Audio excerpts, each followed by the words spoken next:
Olá, boa tarde. Negros, pardos e índios também aprendendo e produzindo conhecimento na universidade, onde hoje são minoria. Um cenário que tem prazo previsto em lei para se tornar realidade.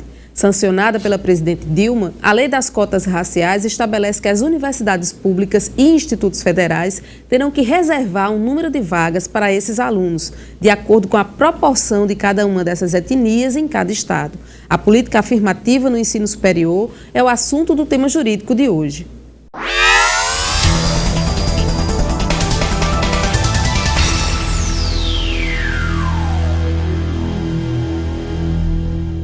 Nesse mês de novembro, o país celebra o Dia da Consciência Negra e a gente escolheu discutir sobre a presença dos negros na universidade, atuando como explorador e autor de conhecimento científico. Para falar sobre o assunto, convidamos o doutorando em História pela Universidade Federal de Pernambuco e professor da UEPB, José Pereira de Souza Júnior, e o doutor em História pela UFPE e professor da UFCG, Luciano Mendonça.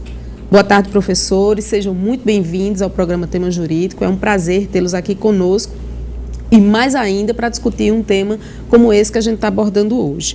Professor Luciano, essa lei de cotas, a gente pode dizer que é a melhor alternativa imediata para aí a gente corrigir injustiças históricas? Boa tarde. É uma medida importante, né, porque historicamente os negros no Brasil, eles têm sido um segmento, né, que embora tenham contribuído imensamente, né, para a produção da riqueza material e imaterial deste país, desde o período colonial, eles não vêm tendo, ao longo desse tempo, a retribuição em termos de ganhos sociais necessários. Particularmente no campo da educação, que é um campo tão importante, né, para a ascensão e a melhoria de vida das pessoas, os negros acumularam um déficit muito grande.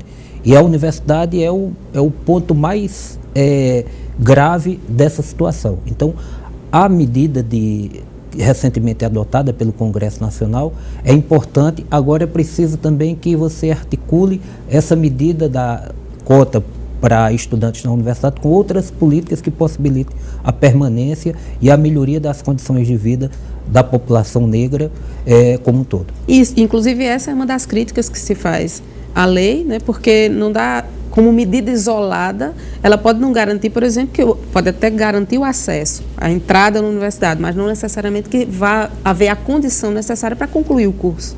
Exatamente. Então a gente que está nessa luta já de algum tempo, né, no campo da educação e particularmente nessa luta em torno da questão étnico-racial, a gente tem batido um pouco nessa tecla, né, de que a medida de cotas e de ações afirmativas para populações historicamente excluídas como os negros são medidas importantes. Agora é preciso associar essas medidas com outras, como, por exemplo, garantir a permanência. É preciso que, por exemplo, a universidade ela garanta uma política de assistência estudantil para que o aluno negro que ingressa possa ter bolsa, possa ter residência universitária, possa ter assistência pedagógica, psicológica, para que ele possa desenvolver todo o potencial que, como qualquer aluno, o negro pode ter e contribuir de forma muito incisiva para a melhoria da educação brasileira. Então, cotas, mas articuladas com outras políticas que beneficiem essa população. Agora, professor José Júnior, é um primeiro passo para contribuir com essa qualificação das políticas afirmativas. A gente pode dizer isso? Sim, boa tarde. Com certeza. Agora, em janeiro de 2013, nós vamos completar 10 anos que foi sancionada a Lei 10.639/3, né? E esses 10 anos nós tivemos alguns avanços, como, por exemplo, algumas universidades federais, estaduais e também alguns institutos superiores já adotam a política de cotas, né, nas suas universidades. Nós temos, por exemplo, aqui na Paraíba, a UFPB, né, que aderiu ao sistema de cotas raciais. Em contrapartida, nós temos a UEPB, que nós temos as cotas sociais, né, que é um avanço também interessante para a própria universidade. Quer dizer, nós estamos, a reitora implantou isso há 5, 6 anos atrás, começou com 10%, 20%, hoje a UEPB ela reserva 50% das vagas para alunos oriundos de escolas públicas, né, das cotas sociais. Isso é um avanço. para a educação, para o ensino superior e, de certa forma, contempla um pouco das ações afirmativas que vêm sendo implementadas paulatinamente em várias universidades brasileiras, incluindo também as universidades estaduais que alguns estão aderindo. Vou citar outro exemplo, a UNEB, na Bahia, que adotou as cotas raciais. Na verdade, as universidades elas têm um pouco dessa política independente, embora exista a lei, mas as universidades elas adotam algumas cotas sociais, outras cotas raciais. Mas o avanço ele tem sido, poderia ter sido maior, né? Já que nós vamos completar agora 10 anos, mas ainda estamos andando a passos muito vagarosos. Mas com certeza é um avanço importante, porque há 10, 20 anos atrás nós não tínhamos isso, né? Então isso realmente é um ganho muito interessante para a comunidade, né? Para o homem negro, para a mulher negra. Mas eu até concordo, né, com as palavras do professor Luciano Mendonça. Você instituir as cotas raciais, mas não dar o subsídio, né, para que esse homem negro, essa mulher negra faça o curso, né, faça um curso bem feito, realmente vai gerar um problema depois, que é a questão da inserção no mercado de trabalho. Porque, na verdade, nós temos um problema na universidade, muitos alunos entram na universidade, né? Mas muitas vezes no segundo ano já tem que deixar porque trabalham e tem alguns outros problemas, né? Então é necessário também criar outras alternativas para que as cotas tenham um êxito maior dentro da universidade. Senão a gente resolve um problema e gera outro, né? Com certeza. A evasão, essa não empregabilidade. Acho que a gente tem dados que mostram que, por exemplo, esses alunos que conseguem entrar na universidade, conquistam esse sonho, mas muitas vezes lá dentro ele não consegue dar andamento, de fato, a essa vida acadêmica. E outro dado que aponta que geralmente ficam com os cursos com menor concorrência, que não necessariamente tem a melhor presença no mercado de trabalho. É por aí? Sobre isso, correto a sua colocação. E sobre isso tem um dado interessante, que é o da Fundação Palmares, né? A Fundação Palmares, todo ano ela faz um relatório, né, com relação à questão das políticas raciais no Brasil. E o último dado, 2011, ele coloca realmente assim, uma concentração muito grande de alunos, por exemplo, nos cursos da área de humanas, história, geografia, ciências sociais, serviço social. E nesse mesmo questionário é perguntado assim, por que há uma concentração nesses cursos? E aí alguns alunos respondem que é um curso que não é um tempo integral. Então são cursos que funcionam amanhã ou à tarde, mas na maioria à noite. Então eles também têm a ideia de que eles precisam trabalhar.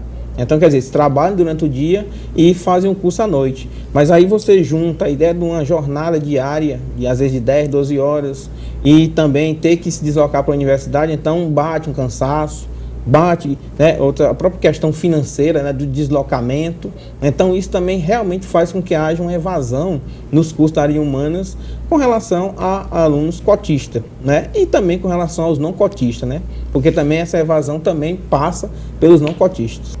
Ok, professor. A gente vai fazer uma pausa e no próximo bloco a conversa continua sobre a lei das cotas raciais.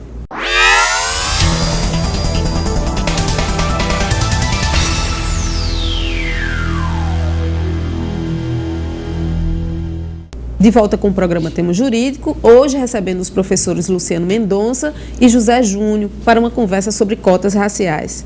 Professor Luciano, num país de forte miscigenação como é o Brasil, como é que definir quem é negro, quem é índio, quem é pardo, quem é branco? Essa é uma pergunta clássica quando se trata de história das relações étnicas raciais no Brasil. É fato que o Brasil é um país miscigenado, embora seja bom lembrar, né, nesse momento que o Brasil não é o único país miscigenado do mundo, né? Todo país, de alguma maneira, tem o seu processo de miscigenação. Até a Alemanha, né, que um dia tentou construir um tipo de sistema profundamente racista, baseado na superioridade de uma raça, tem no seu processo histórico o processo de miscigenação, né? A China, o Japão, qualquer país que você queira tratar no mundo moderno hoje, ele tem no seu processo histórico a miscigenação. O Brasil não é exceção, porque isso foi uma ideologia que se criou no Brasil em torno dessa bendita miscigenação. Então isso é um dado.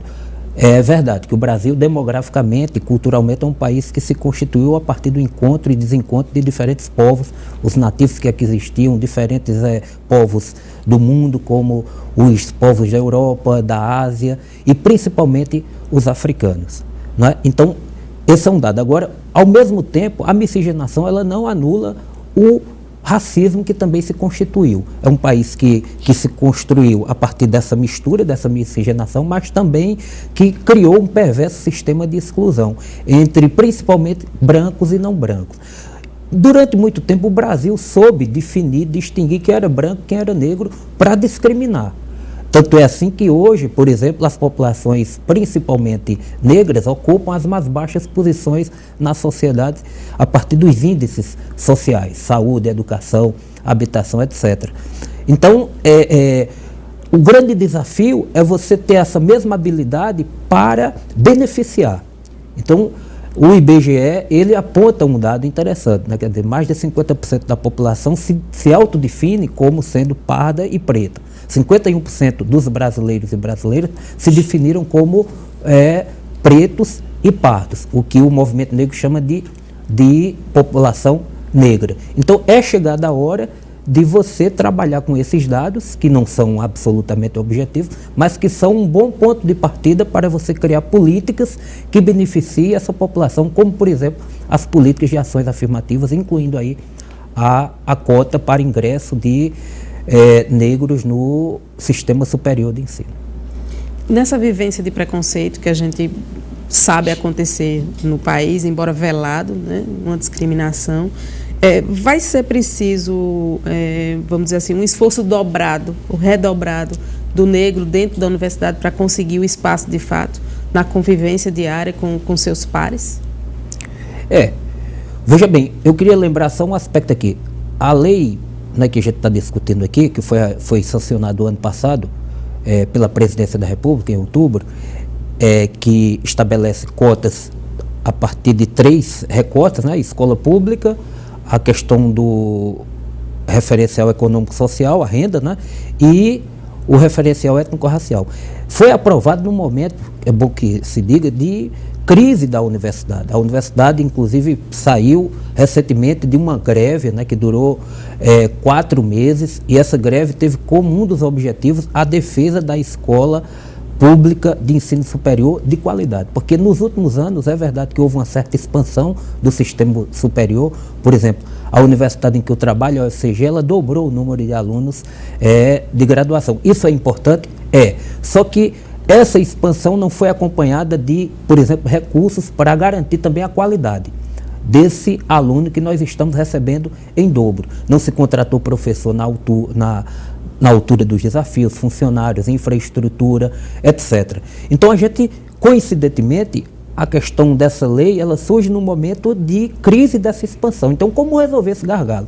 Porque eu temo que essa lei ela seja adotada e, mais uma vez, o racismo se volte contra essa população pobre, e essa população particularmente negra que está entrando na universidade depois de uma luta histórica, né? Porque isso não é uma dádiva, e o fracasso escolar dos estudantes, por exemplo, negros, seja atribuído a eles próprios, no momento em que a universidade vive grande índice de evasão escolar. Então é importante que a gente, mais uma vez, eu volto a lembrar desse aspecto, que o governo, né, ele adote, por exemplo, em seu orçamento, um maior número de recursos para financiar a educação de uma maneira geral e a educação superior, para que efetivamente nós tenhamos o sucesso dos alunos de uma maneira geral e particularmente essa população negra, que eu tenho certeza tem talento e precisa de uma oportunidade para desenvolver plenamente o seu potencial, seja nos cursos da área de humanas, na área de saúde, de tecnologia e, acima de tudo, concluírem o seu curso e desenvolverem plenamente suas profissões. Professor José Pereira, a gente correria o risco de possíveis insucessos da universidade pública futuros serem vinculados ou atribuídos a essa população negra que estaria entrando agora? Seria essa a linha do raciocínio?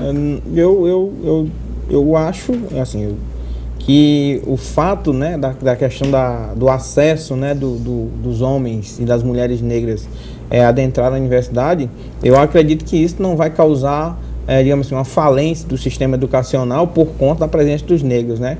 Na verdade, fazer tal afirmativo seria reafirmar um pouco dessa insuficiência intelectual que muitos colocavam com relação aos negros, né? Eu acredito que não, né? Porque nós hoje temos já nas universidades federais e estaduais, alunos que já estão formados em diversos cursos, em diversas áreas, que ingressaram no mercado de trabalho, alguns já ingressaram em pós-graduação, exemplo de mestrados e doutorados, né? Temos também professores hoje negros nas universidades, estaduais e federais. É um número muito pouco, né, para o conjunto das instituições federais no Brasil, mas eu acho que há um avanço, né? Essa questão da falência da educação, dos problemas que a educação no Brasil passa, não pode ser culpabilizado a presença dos negros, né? Na verdade, eu acho que nós vamos ter avanços, né, por conta dessas oportunidades que estão sendo dadas a partir da lei, dessas leis, né, que estão sendo criadas e sancionadas. Acho também que a gente está falando muito da questão do ensino superior, mas nós não podemos esquecer também da nossa base, lá do ensino fundamental 1, ensino fundamental 2, o ensino médio. Eu acho que ele também precisa olhar. Acho, inclusive, que as escolas públicas, né, as escolas particulares, elas precisam ser parceiras, né, das universidades e do movimento negro em geral. Parceiros no sentido de fazer debates provocativos, no sentido de parceirizar a discussão para que nós possamos fazer com que os negros adentrem a universidade, mas também, né, não corremos o risco de abandonar a nossa base, ensino fundamental e ensino médio, porque isso também é importante para que esse aluno chegue na universidade, chegue bem preparado e bem capacitado para fazer o curso e para, logicamente, enfrentar um outro desafio que é o mundo do trabalho. Essa discussão sobre o ensino fundamental a gente retoma daqui a pouquinho no próximo bloco. A gente vai para o último intervalo e volta daqui a pouquinho. É um minuto só.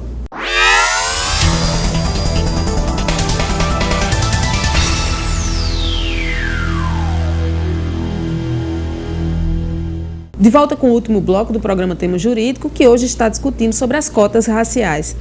Professor José Pereira, o senhor colocava a questão no bloco anterior sobre a preocupação que a gente não pode deixar de ter com o ensino fundamental, o ensino médio.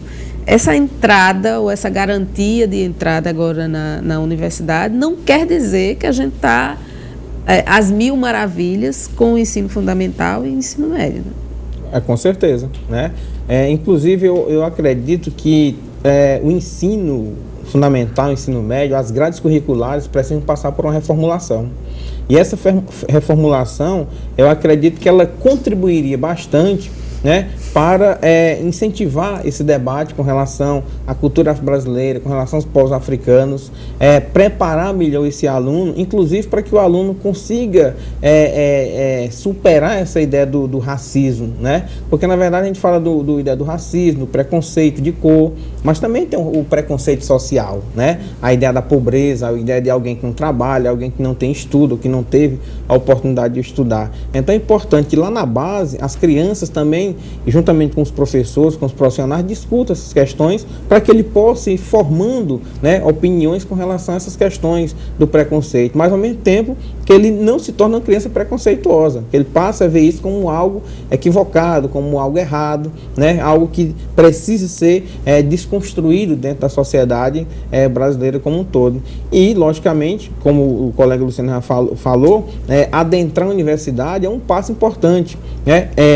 Você passar 4, 5 anos fazendo um curso é também um processo de transformação do ser humano, um processo de transformação intelectual, né? E isso vai desaguar no mercado de trabalho, numa boa formação, numa boa capacitação enquanto profissional, enquanto homem negro, enquanto a mulher negra. Eu queria só fazer uma observação que a gente fala, né, por conta do 20 de novembro, da questão das cotas raciais, mas a gente não pode deixar de esquecer também a questão indígena, né? Nós temos a lei 11.645 que também torna obrigatório o ensino da cultura indígena nas escolas e também na própria universidade, tá? Então é um debate também que ele entra um pouco nessa seara, porque nós temos uma quantidade de porcentagem de vagas destinado aos índios, né? Que também precisam ser olhados e que é um debate que precisa também ser realizado. Uma outra preocupação é com relação ao sentimento de pertencimento desse negro, desse índio, quando chega dentro da universidade. Professor Luciano, como é que o senhor analisa ou visualiza esse sentimento após a entrada na universidade? É um dado também muito importante, né? Porque o ser humano ele precisa de um espelho, né? para se constituir como pessoa e como grupo social. Historicamente, certos grupos foram discriminados e tiveram seus referenciais identitários discriminados. Então, dificilmente, por exemplo, um homem ou uma mulher negra hoje se identificaria com aquela imagem clássica da escravidão, né, da chibata, né, do suplício, etc.